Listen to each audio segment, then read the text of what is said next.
Okay, seamless wood floor or seamless textures for anything. So we have this one right here. We have our Maya.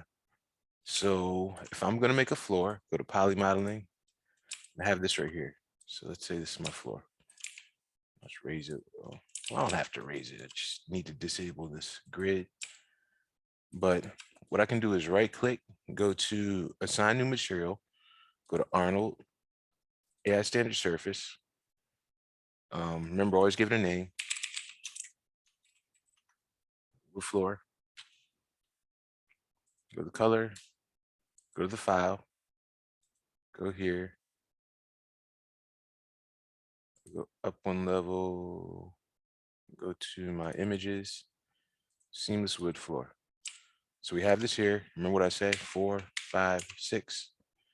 So we have this. Now let's say this is like way too large for what you're doing. What you can do now is go to place 2D texture and you go over here to repeat UV. Now, what I like to do is press Control click and then I drag behind the number. But if you want to, you can do like 2 here and then go over here and do 2. Because all this is looking at it like it's on the UV grid. So I'm just gonna hold down Control. So what you can do is you can kind of, Oh wow, that's dope. yeah, just in case it's like too short. So we can Big. like, kind of move it around like this. This one looks kind of strange because it's not like a square. So if I go over here, let me get like a square one. Yeah, like this one right here will work really well. It should work nicer. Let's get something else. Okay, like this one's gonna work really well. All right. So if I go over here and then look, I'm just gonna go back to file and I don't know what it was called, but seamless wood planks, right? It's right here. I already changed it. So let me just change it back to 1 to 1 because that's what it originally is. If I go in here and I type in 3 and 3, then it's seamless, right? So you can make it a lot, you can basically scale it and you don't really have to do anything. So let's say we got our, so we have our person or whatever it is, just to give it some kind of context. Or like this is our island, then it looks, correct. I guess if I was to make something that was like a person, let's say a person's height,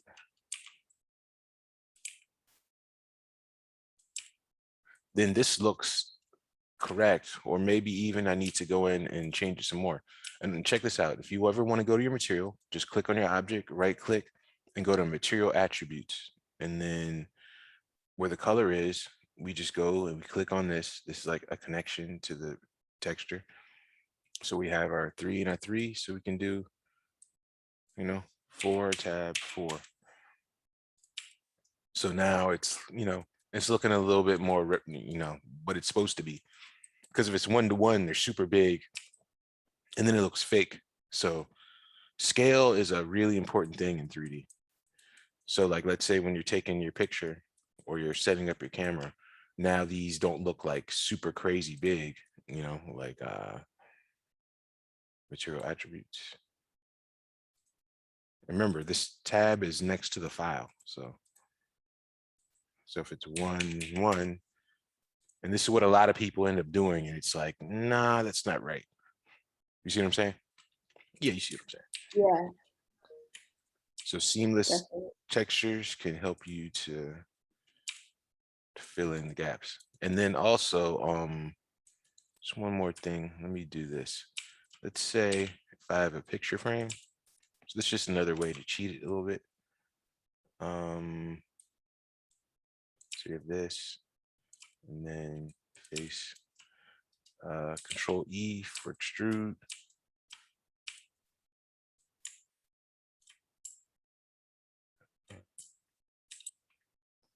Maybe I go offset. All right, G to repeat, push it in.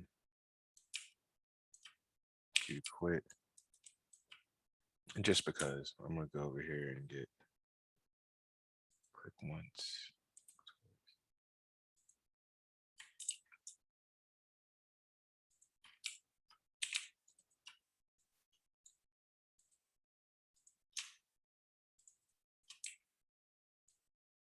So, you know, like whatever picture frame looks like, it's got some fanciness in it. Whatever, all right.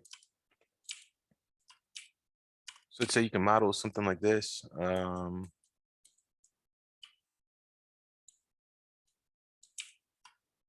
It just looks too bare to me. So shift right click, let's do a bevel edge, pull down fraction, let's give it some segments.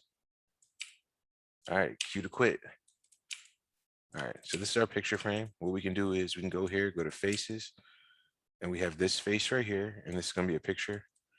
It's kind of spread out a little bit. So I'll just do a shift greater than just to get that extra row of polygons. And I do a shift right click, and let's do an extract faces, right? Then press Q to quit. So now we have this is one thing and this is one thing. Two separate objects. And look, they're in here, right? So we can call frame. And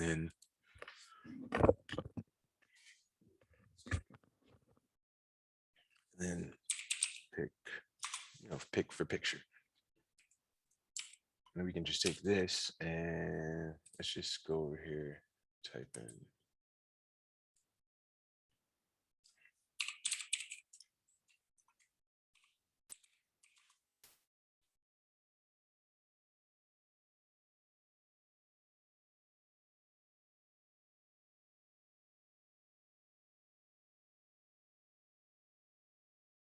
All right, let's go ahead, let's get this. Oh, and I'm not. Let me, let's go black and white family portraits. All right, great, right. We'll get this. So save image as.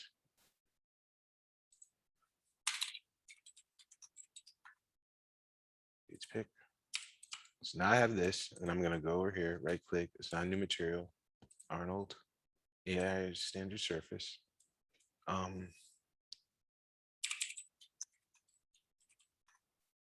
Name this kid's photo. We'll take this right here, go to file. And we'll find that it's in my images. It's pick. So look, check this out. It's way too big, right? So we can just go in here to the place 2D texture, and let's just do half of one. You could think about this like well, I don't know if you know about numbers with floating points and stuff like this. So this is kind of like $1, but it's got like an extra zero. So it's like instead of 100, it's got an extra zero. So if we do 0.5, that's like 50 cents, half a dollar. And then we do 0.5. Oh no, actually, maybe I should go higher. See, this is why I just usually just control click and I move these so I can get it right. So right here. So remember, I'm holding down control and my middle mouse button to be able to scale this.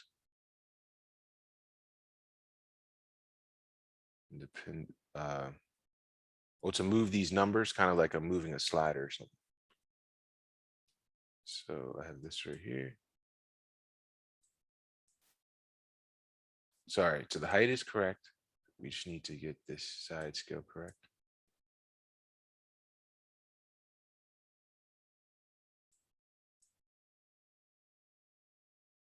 Am I getting all of her? I think I am. All right.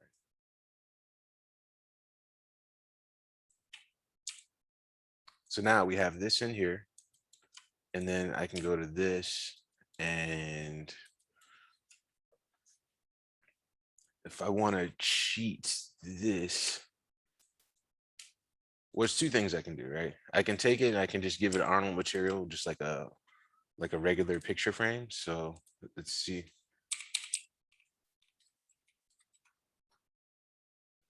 Picture frame, images. So I can kind of give it like one of these materials where it's just gold or brown or something like that. But if I wanted to be like a wood frame,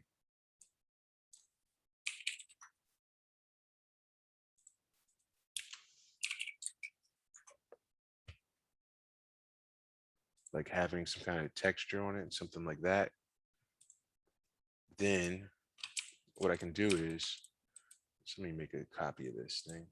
Control D.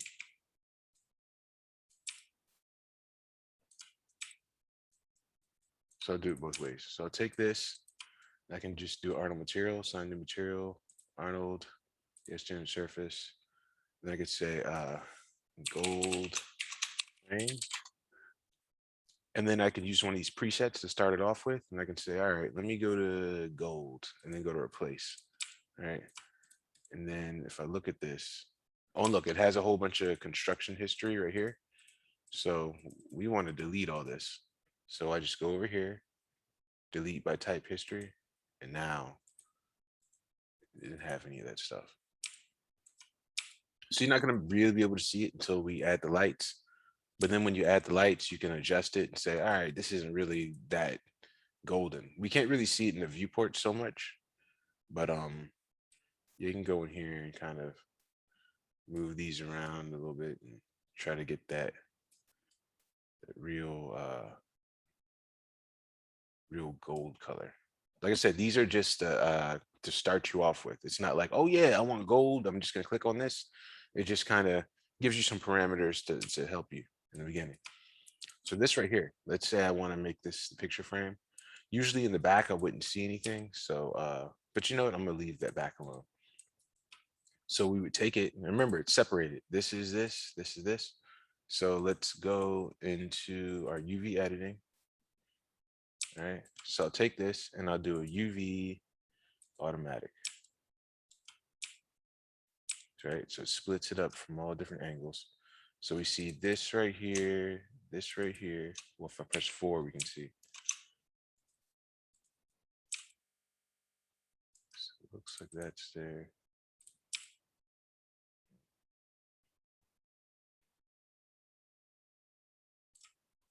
So that's what automatic's giving us, and I don't really like it so much because it's stretched out. I deselect these. Just have the front. It's giving me some weird stuff over here. So instead, I'm going to do this. I'm going to, just so we can see it a bit more, I'll select this and I'll do isolate selection. And I'll go right here. And I'll go to faces. And I'll select all these front faces. And I'll deselect these.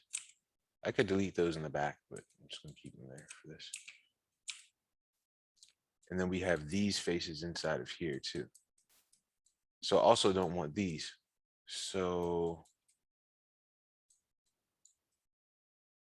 to get around this, I can just hold down Control, click this one face, double click the next face, and it deselects the whole edge loop. So click on this face, Control, I'm holding down Control, double click, deselect. Control, double click, deselect, right? So now if you look at this, all I have is these front faces right here, right? Then we look at the direction we're looking in, which is Z. And when I'm going to say, hey, I just want all these front faces and snatch them. So I'm going to go to UV, planner, and then go to Z and project, right? So now those faces that I selected in the front are right there. And all these other faces are right there.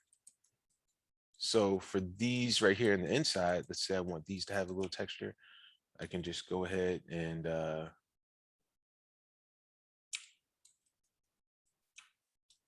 click on that, hold down Shift, double click.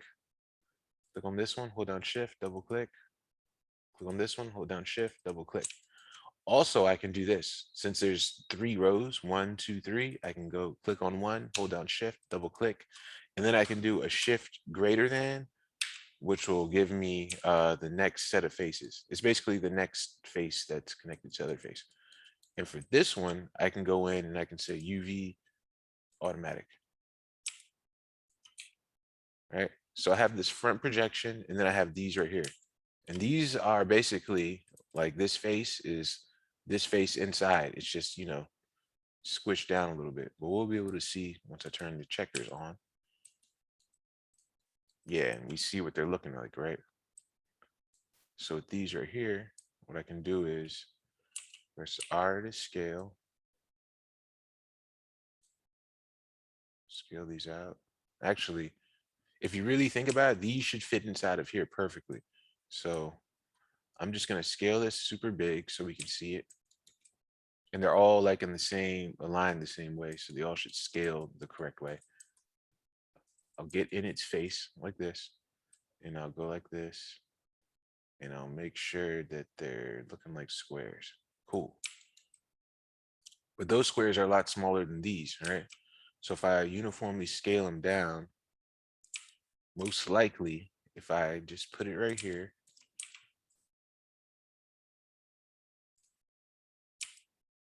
see how they're kind of like the same size as these?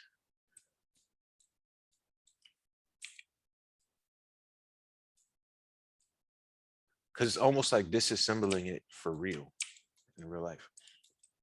Okay, so I have this. And let's just get the rest of this outside just to do it. Right, so this is our inside, that's our outside, and I'll go here, click on this, shift, double click, and I'll have this full edge loop. And I'll do another UV automatic.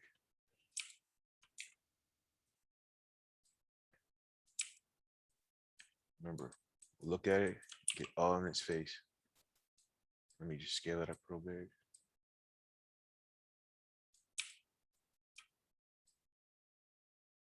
Make sure they're squares. Let me look at all of them. Okay, no, nothing stretched in a weird way. And because these are on the side, they should be about the same size. So scale it down.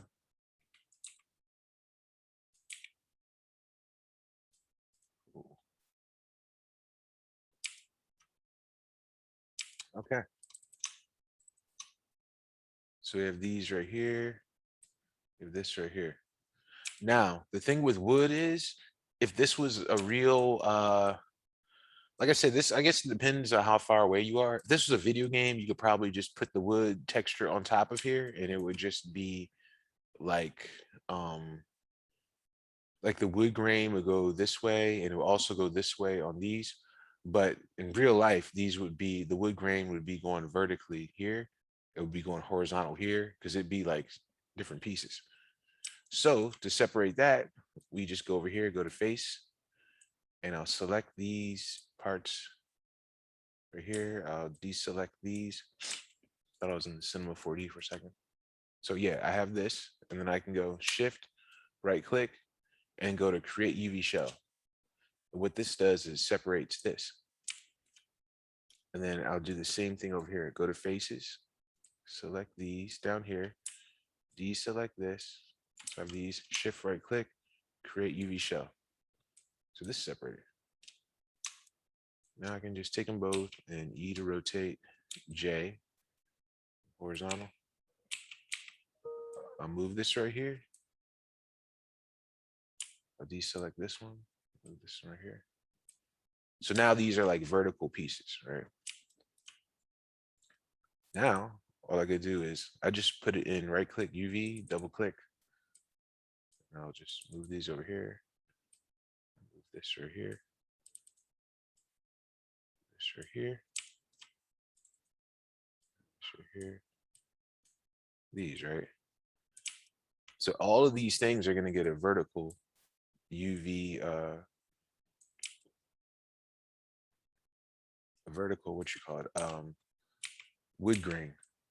So if I put this right here, scale this like this. Remember, you want it to get as big as it can be. I'll even click on this.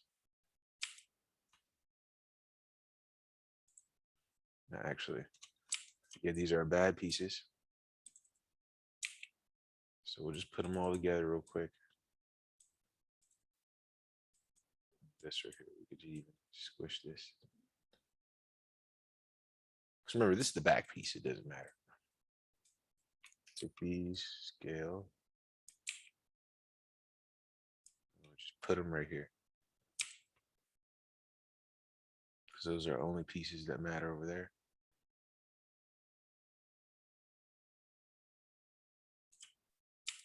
All right. So now I'll go to, let me go backwards, get a wood frame. Or you know what? I'll just go over here to textures.com. Let's find a nice piece of wood. Reinforce ends, burn, bamboo. Well, we're already in fine wood. And let's see our wood grain. And if this, I mean, this is a nice site, but if this isn't hitting like you thought it would, you can also go to another site or go to Google. Mm, maybe this one.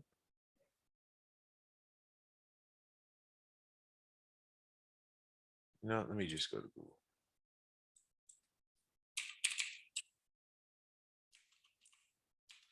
Wood. Just type in wood texture, go to filter, image size. Let's go to extra large for good resolution. Let's go to this, I guess. No, I'm sorry. Want to look perfect.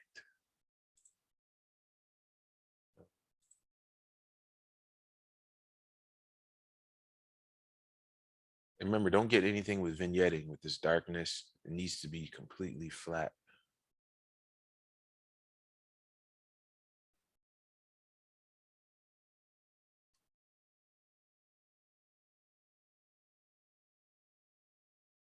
All right, let's go to this one. Okay, yeah, this is nice. Save images. Images. Save. Now, because all of this is lined up vertical, we can click off of this. Let me go back to my Maya Classic. So I'll select it, and then I'll go assign new material, Arnold instant surface, wooden frame, color, file, right here, and then we just go to images. This one, all right. 4, 5, 6. And we have this right here.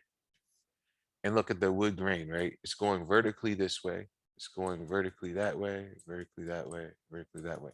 Now, we can also do, if we want to see like more grain, you just hold down control and click and kind of like, we can move this. And remember, it's like tiling the image, so it's doubling up. So now it's doubling in that way. If I do that with that was the U, the V direction. Yeah, that's not giving us the right effect unless you want that. But if we go over here and we double this up, we're seeing like just more grain basically.